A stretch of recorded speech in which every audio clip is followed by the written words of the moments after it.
All right, welcome to this week's Cross-Industry Public Health Update for Boulder County. My name is Corinne Waldow. I'm the Senior Director for Economic Vitality at the Boulder Chamber, and I want to thank you for joining us. This week, we're going to go over again the numbers, some updates, and then allow you an opportunity to ask questions. We've had a lot of questions come in during the week, especially on the question of, I have a person who just tested positive, what do I do? So we're going to have Jesse answer that question. Make sure we have that on the recording so we can send this recording out to anybody that asked that question in between sessions. I'm going to be the one that has to speak up today because I'm the one losing my voice. But if you have any questions while he's going, you can put them in the chat or Q&A and I'll ask them on your behalf.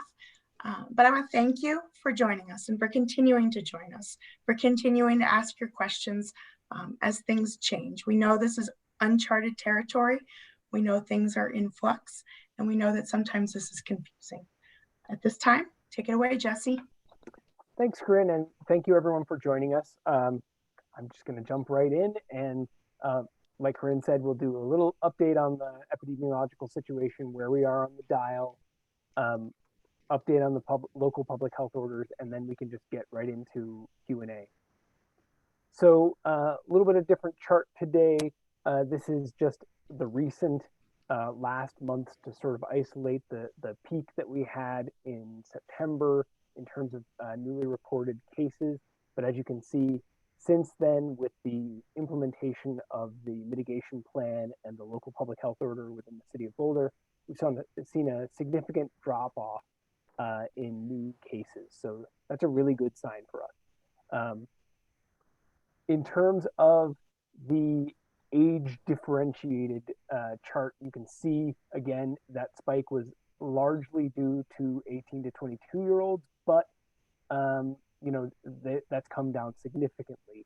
And as I've done for the last couple of weeks, I wanted to zoom in on the other age groups and just show you that we are seeing, and we have continued to see, a small increase, although that seems to have flattened out in all of the other age groups.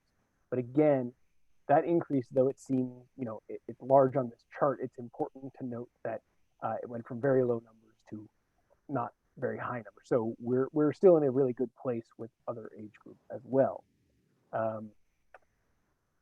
Last week, some people had questions about broken up by age and by community, and we don't have that data. I'm sure that our team could get it, but since they're spending a lot of time producing all this data and keeping up with the constant data flow, I hesitate to ask them for more charts breaking the data down more. But I just did want to show that this is, as of the 19th of this month, this is our cases per 100,000 cumulative over the length of this, the outbreak, or the pandemic. So just a way to illustrate how it is impacting across the county.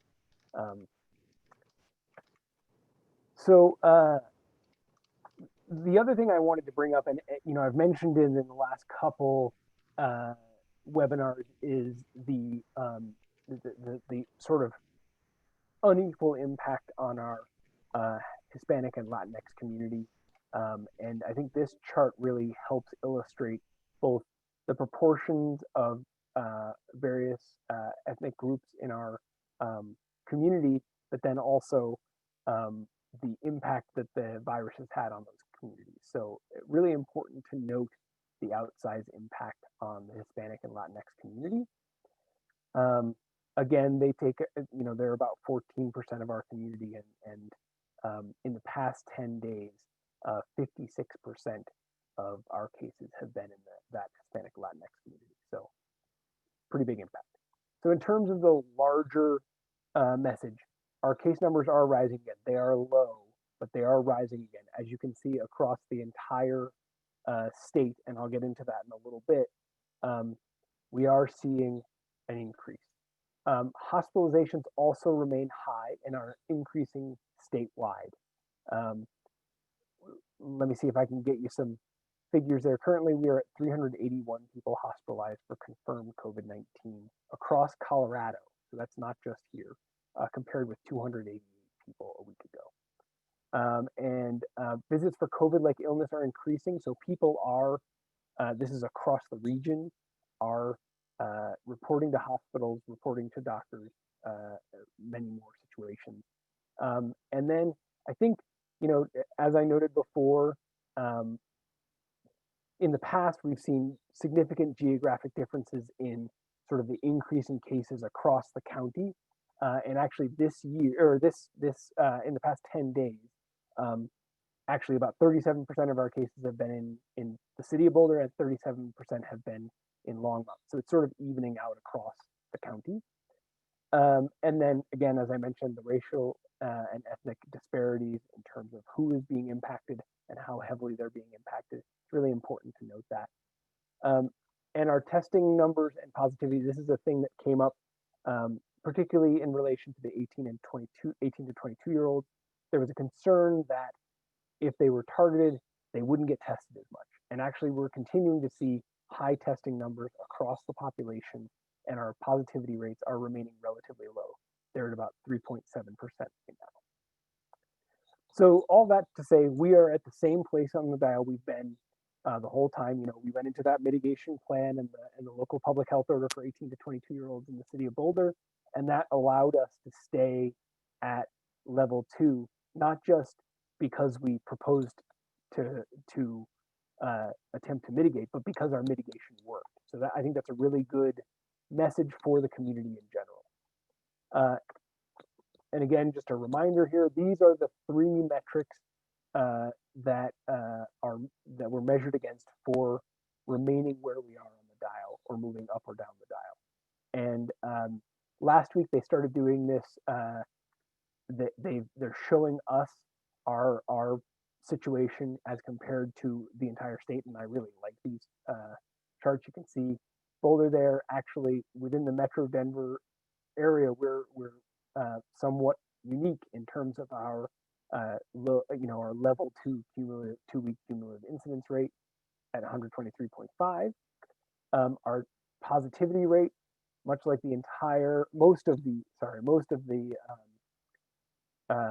metro area, we are remaining in that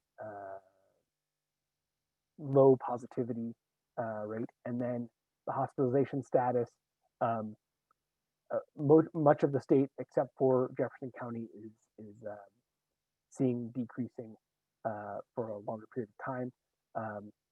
So we're much like the rest of the state, but just like the rest of the state that is seeing those increasing cases, we are seeing an increase as well. So just really want to be aware of that in our day-to-day lives.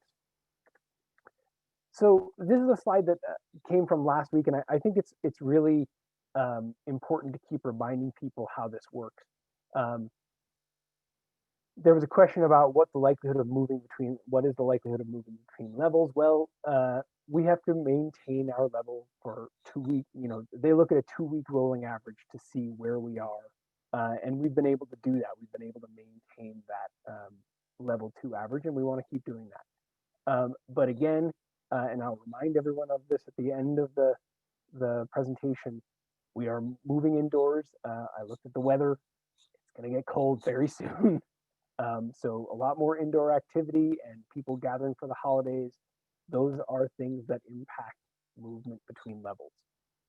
Once we start gathering together outside of our households, that's a perfect situation for transmission. So switching gears to the local public health order, the 18 to 22 year old health order in the city of Boulder. This is just, we've talked about it a ton, but basically it limited gathering for 18 to 22 year olds in the city of Boulder and put certain properties under stay-at-home orders.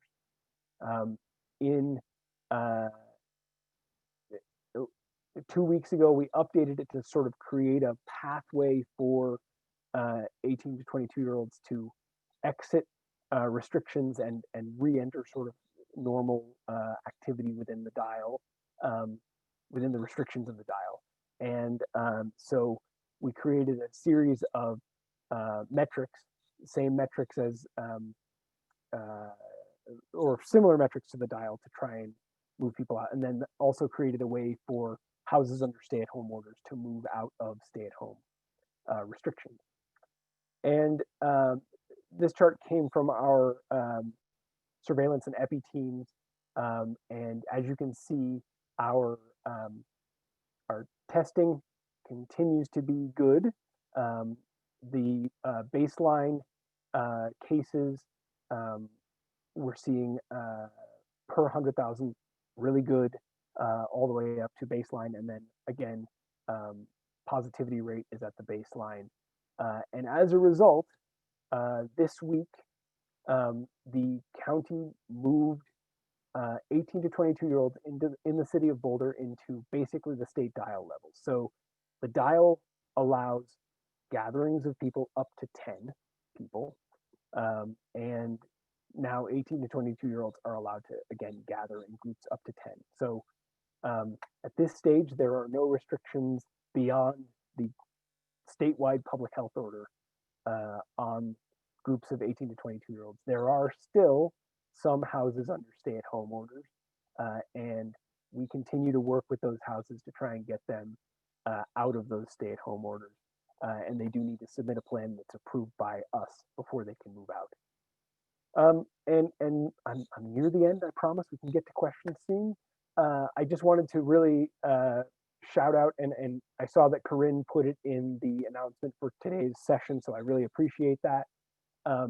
There is an essential worker flu shot clinic. These are for workers who work in essential jobs who do not have vaccination coverage in their health insurance or do not have health insurance. Supplies are limited. They must be 19 years or older without coverage. And there are a number of dates for the walk-up clinic. There's a day in Longmont and 2 dates in Boulder, and the drive-through clinic is on the 24th, which I believe is a weekend. So really encourage, if you have employees in that situation, please encourage them to get the flu shot. This is a great way to help protect our workforce, and it's just a good way to maybe a little thank you to all the people who've been putting themselves in harm's way over these months. Give them a little protection. So I just really want to encourage people to do that. As I think Corinne's email showed, there's a Spanish flyer and an English flyer, so please get it out to everyone in your workforce.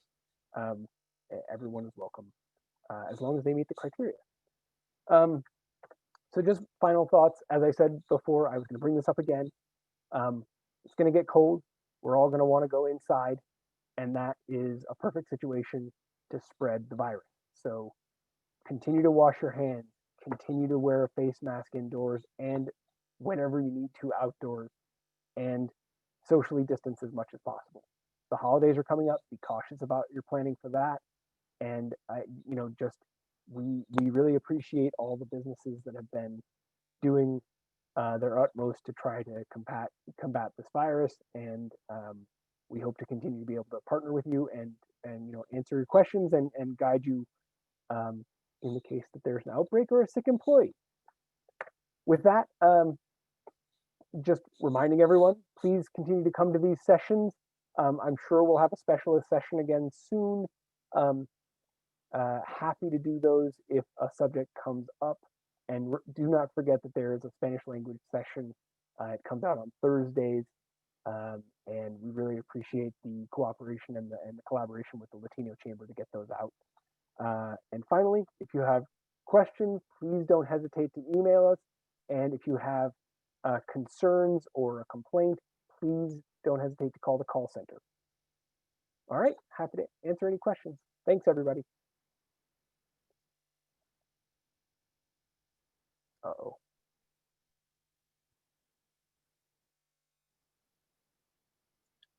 Corinne, I was frozen there for a second, sorry. Jesse, one of the comments was if you could put the flu shot slide back up. Oh yeah, absolutely. Yes, I definitely went by that too fast. And then there's a question about how many people are allowed at indoor events, and that's not an exact one answer. It's dependent on the size of the event space. The maximum, assuming you have enough space, would be 100. But it is dependent on your ability to have that social distancing using the space calculator. So that's the big drivers, are looking at your space, how much is actually available for the event. There's also some caveats around what type of event it might be. If it's a seated event, there's certain caveats given on the spacing needed, whereas an event where people are going to be moving around, more space is needed. So not a specific answer. It's very event and space dependent. And yeah, I would just remind everyone to go to covid19.colorado.gov. That that site has all the information you need, and it tries to break down. It provides links to the social distancing calculator, which you can use to figure out how much space or how many people you'd be allowed to have in your indoor space.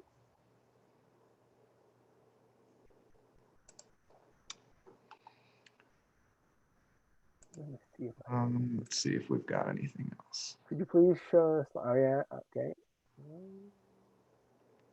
Well, I can while we're waiting, and it looks like Corinne's frozen. I'm not sure, but I think that there was a question about sick employees. We've been getting a lot of questions from businesses with one employee who's either presumed to be positive or has gotten a positive test, and all that information is available on the Colorado covid19.colorado.gov website. Sort of walks you through what you need to do. But I just want to reiterate that you do not, if you have one employee who's sick, you need to make sure that that employee works with the county to try to identify any people who may have been in close contact with that employee. And then you need to, once you've identified those people, find the workspace that employee was working in, the sick employee was working in, and after 24 hours of not touching that area, go ahead and clean the area thoroughly. And then you can pretty much, as long as you continue to do symptom checks and that sort of thing, you can continue business operations as normal, as long as you can operate around that area for 24 hours without cleaning it. That's just a safety because of the surface tenure of the virus. So other things that I think are important to note about that, one of the questions that we will ask, or our EPI team will ask your employee, is who they were in contact with. And what we're looking for is prolonged contact. It's 15 minutes. And one of the things that I think is really important about that is it's not 15 minutes all at once. It's not sitting closer than 6 feet for 15 minutes at a break. If you were sitting closer than 6 feet for 15 minutes over an entire workday, then you need to be, that's an employee that probably should go home for 14 days and make sure that they are not they're not getting any symptoms. And testing is not a replacement for that 14-day quarantine. A lot of people have said, well, I went home for 7 days, I felt fine, I took a test, I was negative, no big deal. Nope. If you were in close contact, you need to be quarantining for 14 days. Yeah, go ahead. Sorry. Well, you really quickly, so I've had a lot of people say, oh, I went and took a test, I'm fine, I'm going to go back to work. Yeah. And can you explain why you can have a negative test, why there's a quarantine, especially when you're non-symptomatic, why you need to quarantine for that period of time, and how you can have a negative test for a certain amount of time, even after exposure? Absolutely, and Lane, definitely correct me here. He's the public health expert. I'm just in here helping out. But it takes time for you to become symptomatic. It takes time for the viral load to build to the point where it's going to show up in a test. So that 14 days is that time period where we say you are at risk once 14 days from your last contact with someone who got sick. And that's our best way of ensuring that regardless of whether the test was perfect or whatever, we can be sure that you're safe. Lane, you could probably do a better job than that. No, you did it really well. So the issue with the virus is the incubation period can be up to 14 days. So we don't encourage people who need to quarantine to test, because you still need to quarantine for the full 10 days. So so it's important that that people are really making sure that they're adhering to those things. So yeah, that's the unfortunate part. It's not about whether you feel well or not, because some people are asymptomatic. You also can be sick 2 days prior to symptoms onset. So there's so many complications with the disease that once you're a high risk exposure, you have to quarantine. So that's kind of just the ultimate. So testing at that point is not a worthwhile effort. Quarantine for 10 days or 14 days? 14 days, sorry. 14 days. And then the other part of that, and this came up, I think, months ago, we had a question about, well, can I test employees once they've gone through their 14 days? Can I test them, or can they ask them to get tested and ask them to stay away until they get a negative test? And the answer to that is also, and correct me if I'm wrong here, Lane, at least at the time that happened, we were saying, no, do not test employees who've tested positive in the past, because even though if they've gone through their 14 days, after testing positive, there can still be a little bit of virus in their system that's going to keep on coming up as a positive test, even if they're not contagious anymore. So I don't, at least the original guidance was, don't use a test as the gateway to getting back into the office. Yeah, and once you're under quarantine, you really want to just follow that. And it's similar with illness, as you're looking at the resolution of your symptoms and being symptom free and fever free for that period of time. So doing the testing at that point is not going to be helpful for you. So really, you just need to adhere to those pieces. It's people who aren't sure if they were exposed or not that want to find out. Again, that isn't a guarantee either. But looking at when you were potentially exposed to somebody who was symptomatic, certainly it needs to be probably around a week out before you're going to get accurate information. But again, you still could get sick up to 14 days later. Okay. And I want to apologize. In like 120 times, I've never had internet problems, and all of a sudden I have internet problems. 2 kids on a computer and a husband who's now quarantining for 2 weeks on computer. We have another clarification question. Now, let's say you have an employee who has not been a confirmed exposure, but has been experiencing symptoms and seeks testing, and they have a negative test. Can they return to work? But there's also the idea that they have symptoms. Yeah, if they have symptoms, they should stay. Sorry, go ahead. Nope, same. It's the symptoms are now the driver. So if they get a negative test, hopefully they don't have COVID. But again, it still could be something that comes on. But again, if they're sick and they go get tested, they've hopefully ruled out COVID. But now they still need to make sure they're fever free and some of those other things. It's still a respiratory disease that that you're probably not meeting the symptom screening components. So and that being said, I know we've talked in the past, if it's a headache, some of those nondescript sort of symptoms, those shouldn't necessarily be the driver to stay out for, extended period of times, because there's a lot of things that can cause a headache. So we're really looking at the more serious, symptoms. Yeah, I had, I went in and I had some symptoms. I didn't have COVID, but because I had symptoms, I didn't want to go in because my immunities were down. I would get other things. I would expose other people to other things. And when you're sick, stay home. That is a different version of that question. We have a question. Will Boulder County Public Health ever post businesses that have infractions for the public to be aware of? And by infractions, I'm thinking they're talking about, I'm going to ask them to clarify, but The state does post when there is an outbreak. 2 or more cases, that is posted on the state website if there's 2 or more cases. Now, if there's an infraction, do you post that? So we that's something that I know some communities have done. Basically, people who have failed to comply with the public health orders. We have not done that.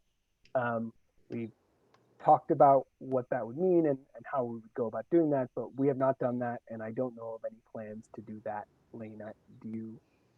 No, I think the exception was when we've had to take full action to potentially close a facility that has made it into sort of media. We're not necessarily posting a list of those things, but that has been something that has been put out into the media. But just people who've had an issue, we aren't necessarily putting all of that out publicly. Yep. We are investigating complaints. Some are founded, some are not. So to maintain a list of everybody who may have had a problem at one time is not really our goal. It's to get them resolved. Okay. And going back to the events question real quick, I posted the link to the Safer at Home indoor events guidance, and within that page is also the calculator. I ran through this activity with a facility the other day. They're like, I have 1,536 square feet. No problem. I'm gonna do this, and it was 10 people. That's without any furniture. That's without any furniture, 11 people. So make sure you use a social distancing calculator, because the idea was people were going to mingle, stand up, and that's when you have to use the 144 square feet. So use that social distancing calculator, because that 100 people limit, it needs a lot of space. It's like 14,400 square feet with no furniture. So, all right, here's a question. I have to.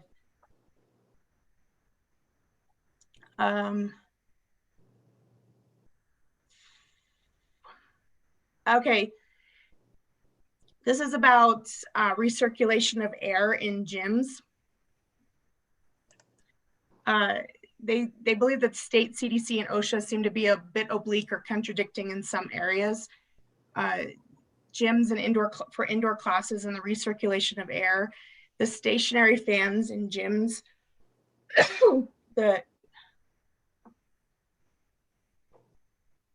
can you use a pedestal or ceiling fan that blow air across multiple patrons, or are there restrictions on such fans?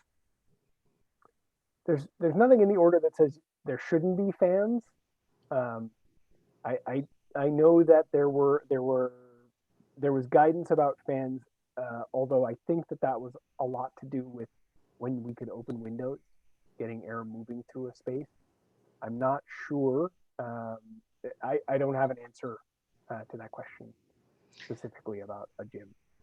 Yeah, I think that the recommendations, there isn't anything in the order prohibiting them, but the recommendations are not to use oscillating fans or any of those, because you're likely moving droplets further into the breathing zone. So it's really more focused on your air handling system and making sure that has good fresh air returns, and you're rotating the volume, but not a fan that's blowing across from one person to the next. That's not considered a best practice. Because at that point, then it's like, the projectiles becomes more than 6 feet that air can flow. There's a risk of that. So you're kind of defeating then having people 6 feet apart if you're blowing the air further. I had someone ask me the other day, do we still have to do symptom screenings if symptoms could not be in place, or people are asymptomatic, or that's, a lot of times you don't even have symptoms for the first part of the virus. Are symptom screenings really that important? Very, please. Yeah, that's probably the biggest thing you can do at your business to protect your workforce. It's definitely how a lot of outbreaks are prevented, or at least dramatically minimized. So picking up on sick people, getting them to isolate and preventing it from exposing all of your workforce, it's a dramatic reduction in the impact to your business. and potentially broader to your clients. You want to keep those logs, right? You want to keep them for a good time. You need to keep them for a while, especially for contact tracing. Yeah, for what you're looking, you mean which logs are you talking about? So there's a lot of Your different. employee logs. So yeah, I mean, you're looking for that. It's specifically to see who is working with who. So if somebody is ill, you would know who potentially are the high risk exposures to help with quarantine. There's also looking at patrons and stuff like that. So if there is a concern about an exposure, who potentially was exposed. So there's sort of dual purposes for tracking who is around at different points in time in case there is illness. Oh, do you have a Spanish language symptom screening question list? Yes. On the COVID19.colorado.gov website, there is a Spanish and English version. We will find that and we will put the link in. We'll put the link in there. I actually had seen that yet. That's great. I thought I saw it today. So if not, we will get one. I'm pretty sure I've seen one around. Cool. That's great. We've had a lot of, but the symptom screening, we'll make sure that we have that sent out, the Spanish language version. All right. So if we look at the spikes that have happened over time, especially those times when our numbers would have approached that dial level 3, they usually came after a holiday. So we're approaching holiday season again, and you think, I'm gonna just see family, I'm just gonna see friends, I'm just gonna be around others. What do we need to do to make sure that we don't, we're not entering that area where our numbers go off the charts? We're not getting back into dial level 3 or stay at home. We're not seeing more and more cases and outbreaks. Why do we even need to be careful on those, those holiday parties, those get-togethers with family and friends? Why is that important, and why should we tell those messages to our employees and to our to everybody else that we're around? It's a great question, and it's pretty hard to answer in terms of,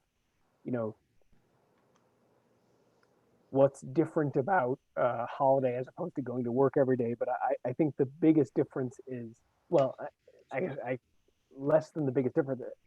The thing that makes it so important is you're gathering with people who you may not have seen in a while, or you're gathering with people you don't know where they've been.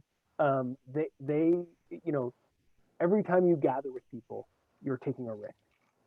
And so if you're gathering with family members who are coming from out of state or coming from another county, or even from down, a different community within the county, you're introducing risk into the situation. So, it's really about looking at your activities and saying, what are the risky things I'm doing? And gathering with people is one of the riskiest things.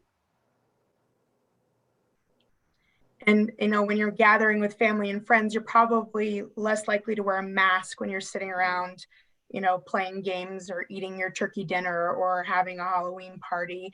But you're still probably going to want to social distance and wear masks and do those items, be outside if possible, because you're around people that may be asymptomatic, that you don't know where they've been. So could still be that spread. And you see a lot of familial spreads. Is that correct, that you're still seeing a lot of spread within families and those types of situations? I know certainly our peer counties have seen a lot of that, where people are not doing a good job quarantining and then the whole family is ill. So again, that social distancing is important within family settings, especially when somebody has been ill. And then I think at the holidays, it's also concerning with any elderly folks, within the family that are also coming to those settings, that you really need to think about those high risk populations or other people who are immunocompromised. I sent out today the Halloween guidance again. Halloween, Blue Moon, Saturday, just making sure that is the next holiday that's coming up. Just making sure that we're all following that. Any other questions out there having to do with numbers? I know that we have the governor put out a new campaign trying to reinvigorate some of that COVID fatigue, reinvigorate people working together to maintain distance, wear masks, work together to keep the virus numbers down. Corinne, there was a question about getting a flu shot and if someone is ill. And so that is a question as part of the screening for the flu, is if you have fever or ill. So typically if you are ill, you're not advised to get the shot at that time. So if somebody is isolating because they're ill with COVID, they really should probably wait till their symptoms are resolved before they get a flu shot. Oh, did that go to you directly? Because I didn't get that question, so that must have gone to you directly. Huh. Yeah, it's in the Q&A. Yeah, it went to answer. Look at that. In the chat, I put the link to the Spanish symptom screener. Oh, awesome. So that is in the chat. And we have not updated the sample script for face coverings at this time. So it's still the one that we had developed a little while ago. But if there are pieces that people are running into that you feel like it's not assisting you, please send that to our COVID Biz email so that we can think about how we can develop additional resources. Yep. And I did send out today in the email free legal resources. I know that I've been getting a little bit more requests for that. The state of Colorado did create a free Colorado legal resource for small business if you need to consult a lawyer for any reason, whether that's you have customers that are questioning something or one of your policies, or you need to just check on something.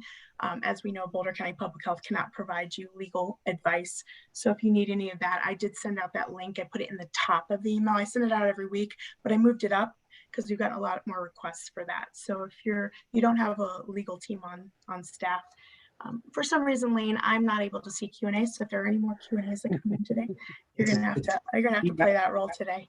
Team effort. So no, that looks like the last one. So. All right. Well, we're kind of pulling this one out. Yeah. Anything else? We can see them on the chats or in Q&A today. All right. Let's keep moving forward. Let's keep having these asking questions. Again, if you have someone that tests positive on your staff and you have questions, even though it's not an outbreak, you can contact Boulder County Public Health. They do have an employee that works with you on what you need to do to make sure you clean the space, or you're going through the right checklists, or how to inform your employees, those types of things. You don't have to wait till it's an outbreak to do that. That's the number one question I've gotten this week.